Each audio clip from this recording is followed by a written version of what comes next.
My mother overlooked a plate for my daughter that Christmas Eve, declared there was not enough food as she vexed the golden grandchild. At the same time, he received seconds. I uttered not a word. I gathered our presents, and we left. At 9:47 p.m., Father messaged, "Rent is due on the morrow." I did not create a disturbance. I merely. Have you ever felt so utterly invisible, so completely disregarded by the very people who claim to love you, that it makes your stomach churn? I certainly did, but what happened next at Christmas changed everything about my family forever. You know me, I'm Alex. I'm 35, an IT lead by day, but really, I'm the guy who fixes things. The older brother, husband to my amazing wife Sarah, and dad to Lily, my incredible 7-year-old. I adopted her when she was 3, and it was the best decision of my life. I'm the kind of guy who labels the holiday bins, has a dedicated battery drawer, and shows up early with extra folding chairs, just in case. I don't drink much. I don't shout. I fix Wi-Fi and wobbly tables. For years, I guess my family liked me because I was useful. Christmas at my parents' house? It's a ritual. The plastic nativity that's older than me, the paper snowman with one eye, my mom's burned CD from 2008 playing the same songs on repeat. Then Nate, my younger brother, would pull in late with his son Max, 9 years old and just wild. The golden grandchild, my mom called him my little man. Like the rest of us were just renters in her life. We walked in, carrying our casserole and cookies. Sarah's hand rested gently on Lily's shoulder. Lily, my sweet girl, clutched a wrapped drawing for Nana, stick figures holding hands under a crooked tree. She looked up at me, those big eyes asking, "Is this okay?" I smiled. "Perfect," I whispered. Coats got tossed on a chair. Mom, ever bustling, said, "Shoes off. Floors just got done." My dad nodded at me. "Help me with the roast, champ." Lily peeked into the dining room. The table was set, red runner, 8 plates, shiny forks all gleaming. She pointed. "Where do I sit?" "Next to me," I said, a warmth spreading through me. Mom clapped. "Everyone to the table." She actually sat a plate in front of Max before he even sat down. He was already chewing something. There was a second helping waiting for him on a side dish. He grinned, like he owned a bank, or maybe the entire world. Lily slid into her chair. She looked at her placemat. No plate, no fork, just a bare square, with a faint smear where a candy cane had melted last year. My heart actually skipped a beat. I tried to keep my voice light, casual. "Hey, Mom," I called out. "We need a place setting for Lily." Mom didn't even look up. "There wasn't enough," she said, dismissive. "She upset Max, remember?" Sarah pressed her knee against mine. "What?" Nate just shrugged. "She bumped his tower." Lily's voice was a tiny whisper. "It was cups." I said sorry. Mom waved a hand. A dismissive gesture that cut deeper than any shout. "We don't reward bad behavior." Max, oblivious, reached for his seconds. Mom served him with a laugh. "Growing boy." Lily folded her hands in her lap. Her mouth was a small, tight line. That's when it hit me. That cold, hollow feeling. I heard my own voice, flat, utterly devoid of warmth. "We're going to head out." Mom's smile vanished, turning sharp, almost venomous. "Alex, don't be dramatic." Nate smirked. "Dude, it's Christmas." But I was already standing. Sarah was standing. Lily was standing. We picked up the gifts we'd brought, still wrapped, still hopeful. No one tried to stop us. Dad just watched, quiet, like a TV that had been turned off. On the porch, the air bit at us, knife cold. I opened the car door. Lily climbed in, buckled herself without a sound. Sarah's eyes were wet, but there was a quiet resolve in them. I didn't say a word, just gripped the wheel, telling myself, we're not making a scene. We pulled away. The house shrank in the rearview mirror. That burned CD was still playing behind the door we'd closed. I didn't check my phone. Not yet. We'd adopted Lily after a year of classes, inspections, forms thick as bricks. The day the judge banged the gavel, Lily clutched a stuffed fox and whispered, "Am I yours now?" I said, "Forever," and I meant it so hard it hurt. My parents told me they were proud. They even took a photo with the judge. Mom framed it and put it on a side table between 2 pictures of Max. At family dinners, she'd point to that adoption photo like it was some souvenir from a trip we took once. Nate was neutral about it, until he realized adoption didn't involve baby showers with gift registries. He calls Lily, your girl, like there's a distance he can't be bothered to cross.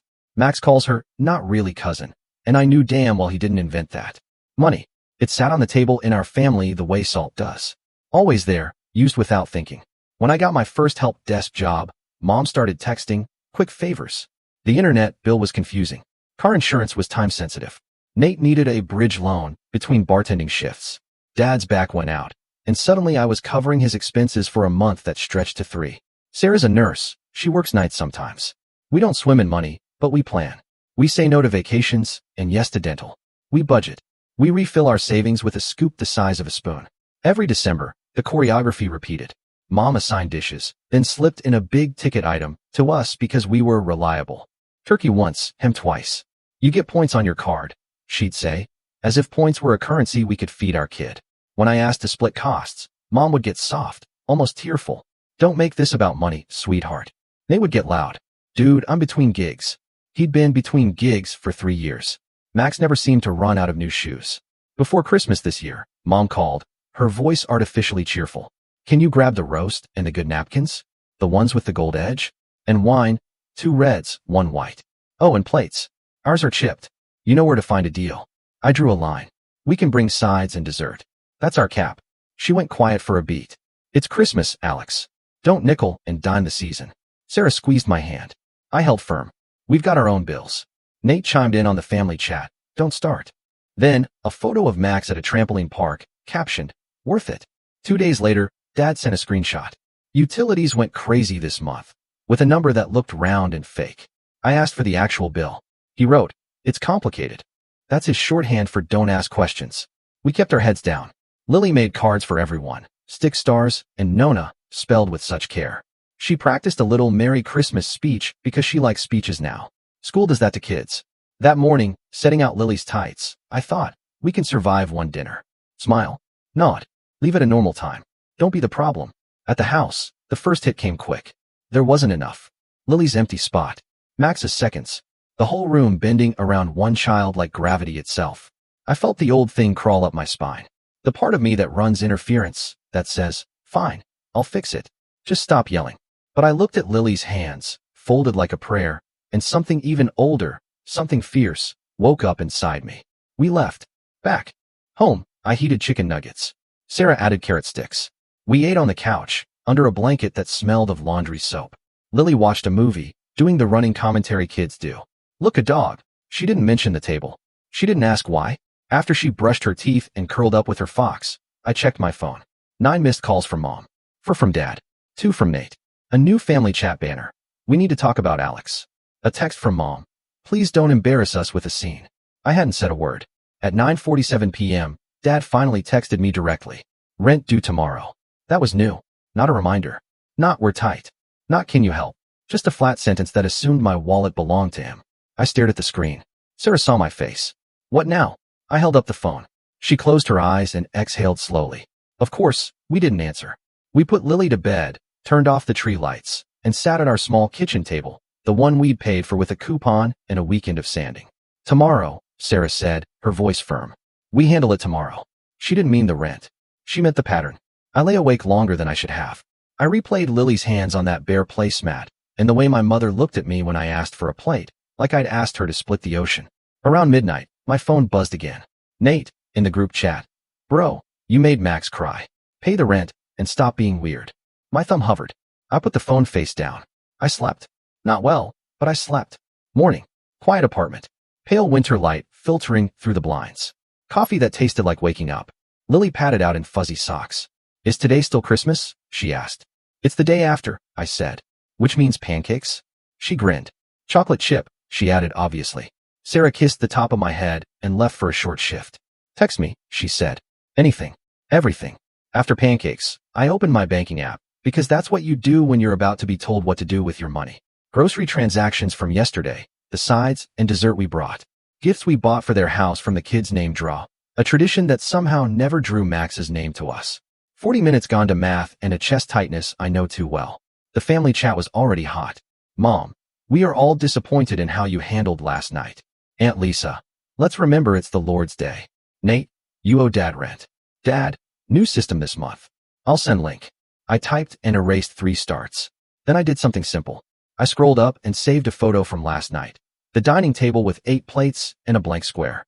I saved the video of Max getting served seconds while Lily sat with her hands in her lap. I saved the voice note where Mom said, there wasn't enough. Then I wrote, last night you didn't set a place for my daughter. You said there wasn't enough because she upset Max. He got seconds.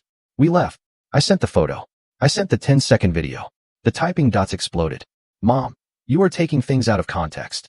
Nate, dude, be a man and stop whining. Dad, we'll talk later.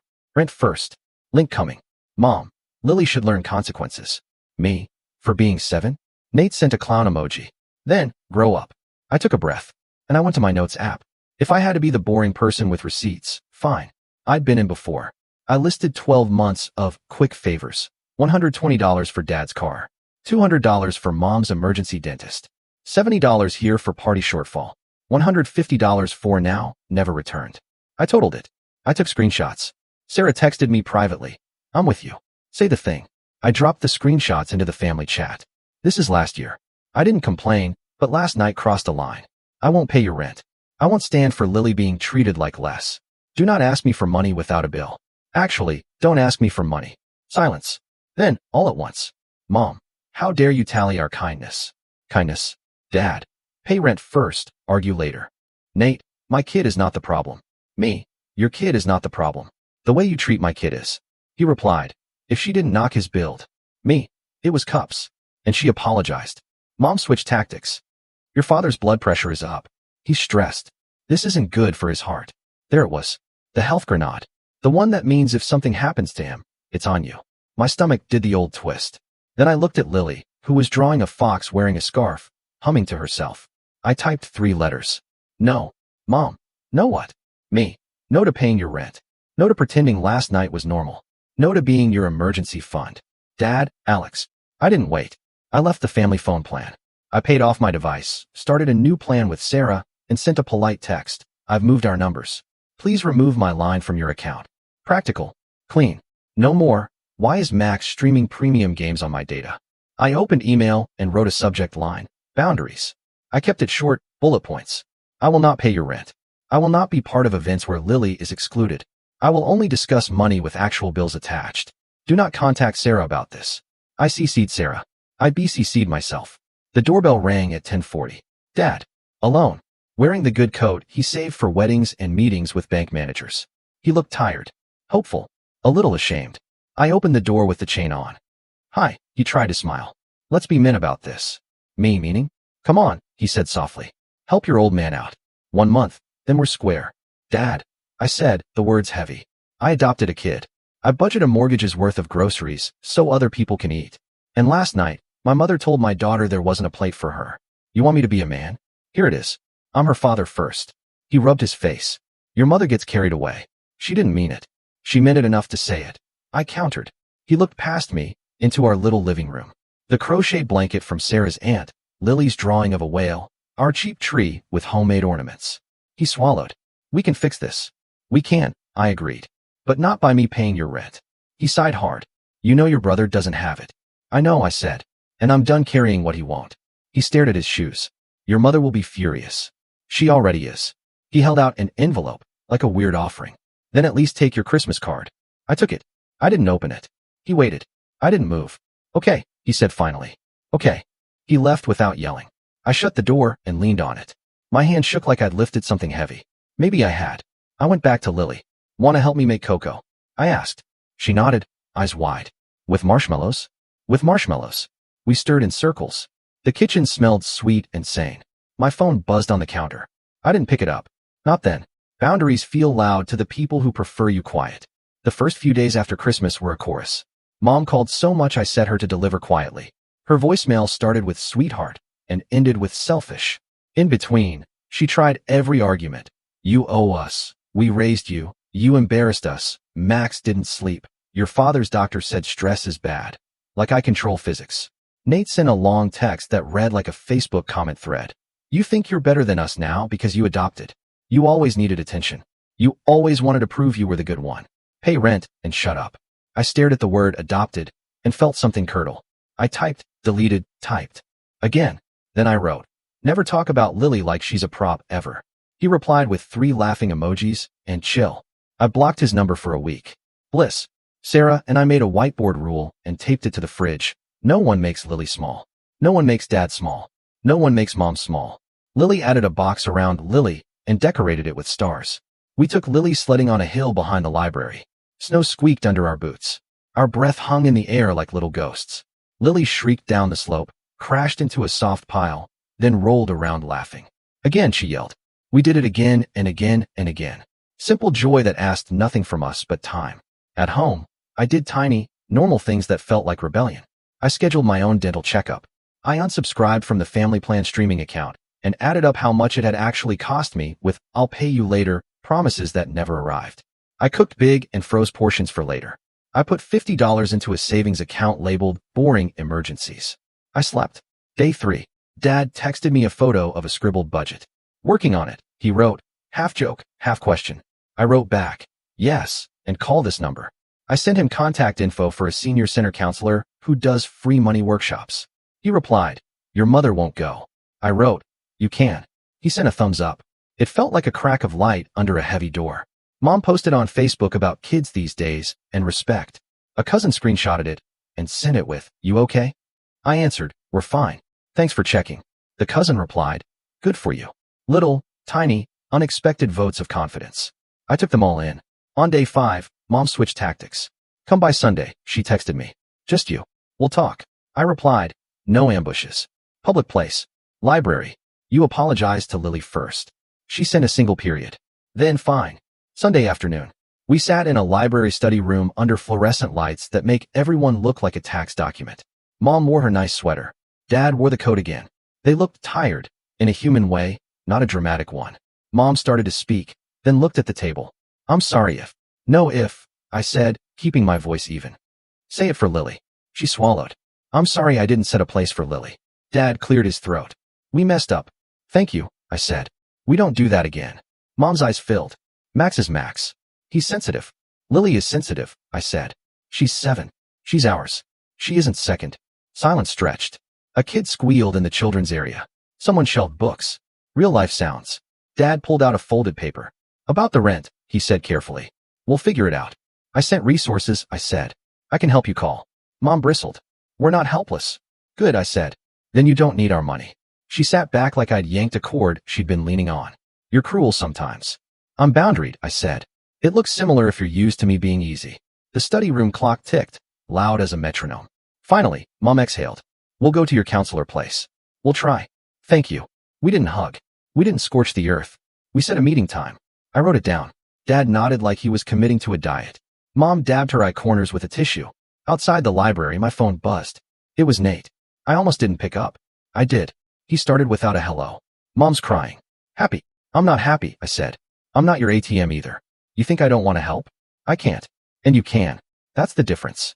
No, I said. The difference is I do. You don't. He huffed. We're family. Then act like it. He sputtered. You're going to keep Lily from us. You did that, I said, and hung up. At home, Lily showed me a tooth that was kind of wiggly.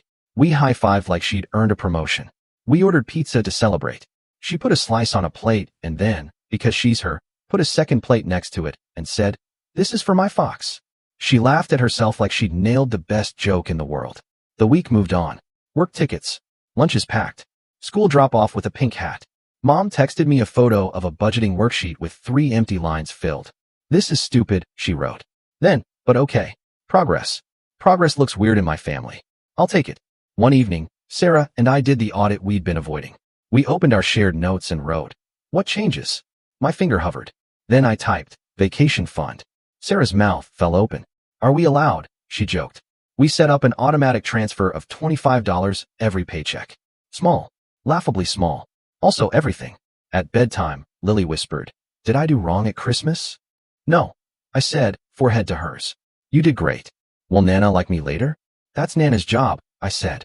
Your job is to be you. She nodded like she knew. Maybe she does. January came like a clean page. We mailed in Lily's sharing day sign-up form. She picked foxes as her topic. Of course she did. Mom sent a group text. Family dinner next month. House rules. Everyone eats. Everyone helps clean. Money covered by hosts. Then she sent another. We're serious. Don't bring food unless you want to. Nate wrote. LOL. What happened to you two? Dad wrote. We're trying something new. I rubbed my eyes and showed the phone to Sarah. She raised an eyebrow. Huh. We RSVP'd with. If there's a plate for Lily, we'll be there. Mom replied. There will be. When the day came, I carried nothing but a salad Lily insisted on making because she's proud of her lettuce washing technique. We walked in. The table had enough plates. It had place cards. Lily, written in shaky marker with a sticker star. She lit up like someone had turned on a lamp inside her chest. Mom fluttered. Look, she said, trying too hard. Enough. Lily ran a finger over her name. That's mine, she said. Yes, I said. It is. Dinner felt like holding your breath underwater for a long time, and then breaking the surface to find air still exists. Not perfect, not healed, not equal, but better than there wasn't enough. We ate. We helped clean. We left early because we like our own couch. No one texted rent after. No one scolded me for not bringing a ham. Small miracles stack. At home, I finally opened the envelope Dad had tried to hand me at our door. It was a photo of me holding Lily in the courtroom the day the judge made it official.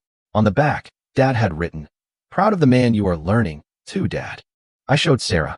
She pressed the corner of the photo with her thumb, like she was pinning it to reality. Keep this, she said. I did.